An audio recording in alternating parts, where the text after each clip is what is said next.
Notre invité C360 d'aujourd'hui est Luc Damiba, secrétaire général donc du comité international mémorial Thomas Sankara. Luc Damiba, bonjour. Bonjour. Merci d'être venu. Alors je sais que le week-end a été hyper chargé pour vous parce que le samedi il y a eu l'inauguration du mémorial, le dimanche il y a eu une conférence publique qui a réuni plusieurs donc panélistes et vous étiez le modérateur. Alors on va parler donc de l'inauguration du mémorial Thomas Sankara. Dites-nous quel est le message qui est caché, qui est véhiculé à travers cette inauguration. C'est d'abord une inauguration du mausolée de Thomas Sankara et ses 12 compagnons, pas encore du mémorial. Du mausolée, autant pour moi. Voilà. Du mausolée, autant pour moi. Le 17 mai était d'abord une date symbolique. En réalité, dans l'histoire politique du Burkina Faso, le 17 mai constitue la date déclencheur avec un événement, l'arrestation du président de Sankara, Thomas, alors Premier ministre, sous Jean-Baptiste Ouedraogo, et donc ça déclenche un processus irréversible vers la révolution qui va se manifester quelques mois plus tard, le 4 août 83. Alors, qu'est-ce qui s'est passé? Il y avait une divergence au sommet de l'État entre le Premier ministre et le président, et cette divergence a conduit à l'arrestation de Thomas Sankara.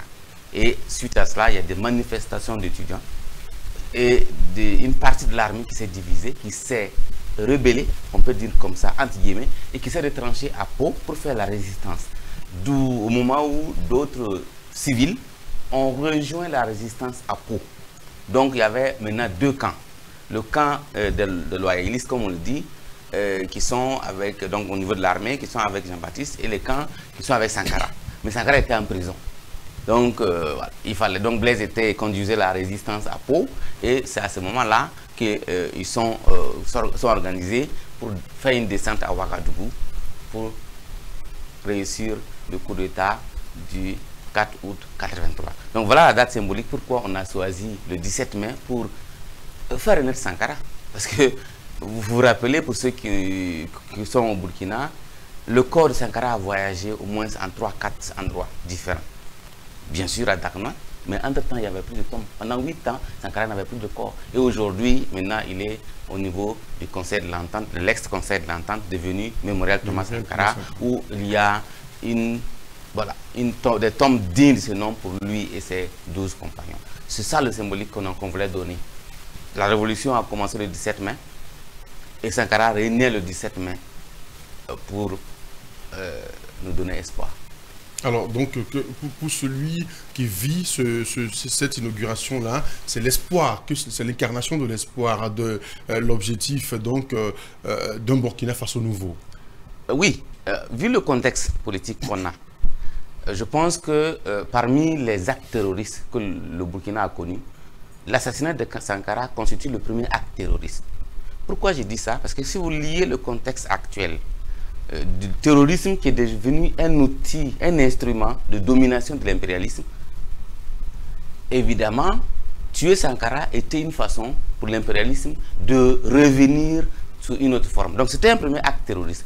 Le rendre hommage aujourd'hui donne le message que c'est sacrifié pour son pays, on aura toujours la reconnaissance de la nation, même du monde entier. Sankara a accepté ce sacrifice pour que son nom aujourd'hui soit célébré partout dans le monde.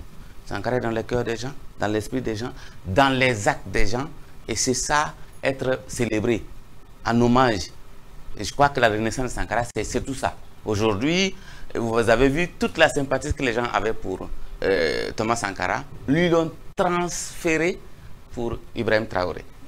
D'abord 2 capitaines, même âge, même fougue, même engagement, même courage. Parce que c'est le courage qui manque à beaucoup de dirigeants africains. Exactement. En bas, ils disent aux gens, nous, si on aurait pu avoir ce courage, mais on a peur parce que vous dites ça, vous êtes inscrit, vous êtes devenu une cible, comme on dit. Inscrit au chapitre de ceux qu'il faut éliminer.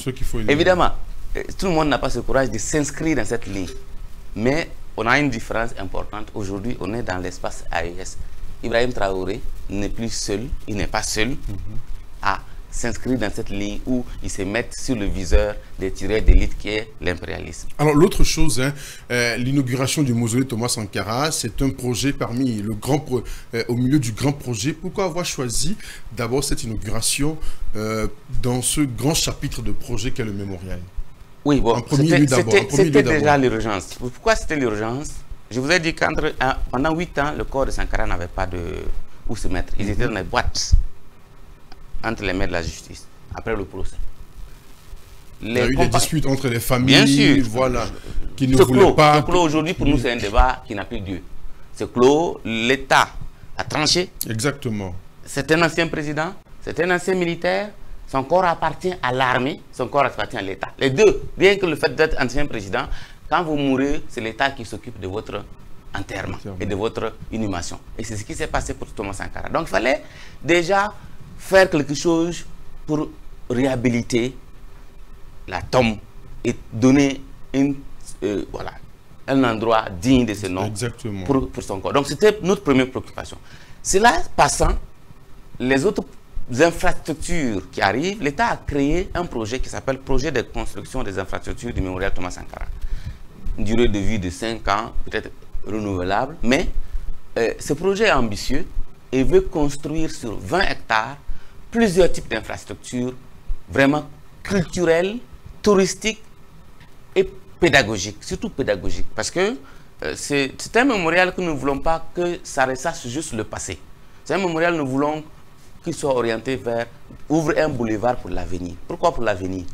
Parce que c'est un espace d'éducation pédagogique qui permet aux chefs d'État, aux ministres, aux députés, aux citoyens ordinaires, aux militaires de venir s'inspirer des idées d'un homme, s'abreuver des idées d'un homme, aller faire un bout, aller faire le tout, ainsi de suite, ainsi de suite. Le Rwanda a dit qu'il est venu s'inspirer de la révolution démocratique et populaire du Burkina en prenant des éléments positifs à les adapter. C'est ça que le mémorial doit servir. Bien sûr, au début, les gens ne voulaient pas du mémorial. Parce qu'ils ont dit quoi? Pourquoi faire le mémorial alors que Sankara est déjà dans nos cœurs? On dit oui, c'est vrai.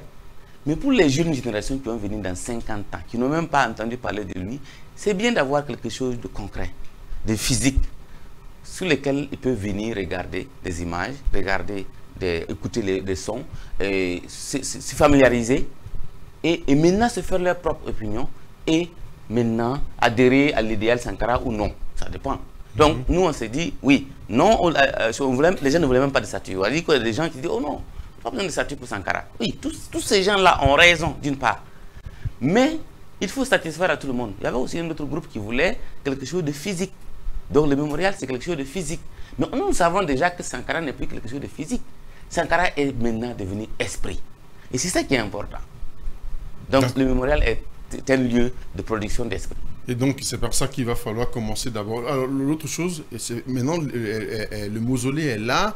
Alors quelle sera donc cette communication, cette stratégie autour pour que le message, l'objectif et cette contribution de Thomas Sankara soit bien perçue d'abord par la génération actuelle et par la génération future? Je crois qu'il y aura une communication dans les prochains jours en 2 étapes. D'abord, comment organiser l'exploitation provisoire de l'infrastructure qui est là. C'est pas seulement le mémorial qu'on a, le mausolée qu'on a. On a aussi réhabilité, restauré le bureau du président du CNR.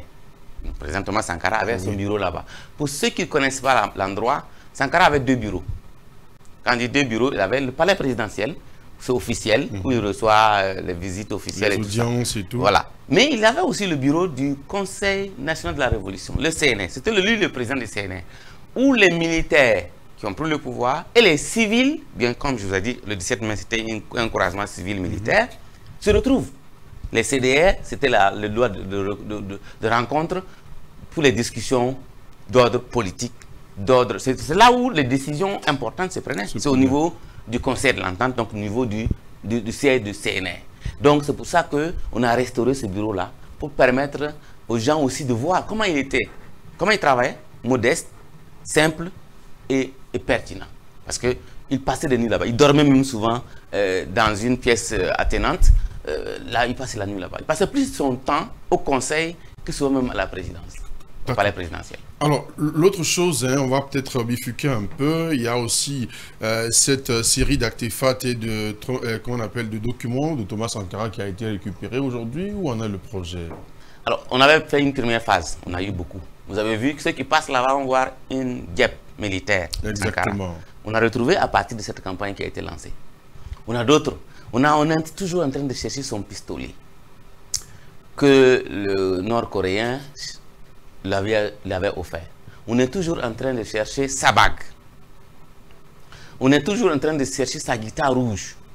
On est toujours en train de chercher beaucoup de ces véhicules, la R5, lesquels il roulait. On est toujours en train de chercher. Donc, il y a une deuxième phase de campagne qui va être lancée. Et donc, nous allons encore revenir ici pour demander aux gens de nous aider davantage à retrouver tous ces archives et artefacts parce que c'est très important. C'est très important. Voilà donc qui a bien dit notre invité C360 d'aujourd'hui, Luc Damiba, secrétaire général du Comité international du mémorial Thomas Sankara. Avec lui, on parlait donc de l'inauguration du mausolée Thomas Sankara, inauguration qui a eu lieu donc le week-end dernier. Merci à vous d'être venu. C'est moi.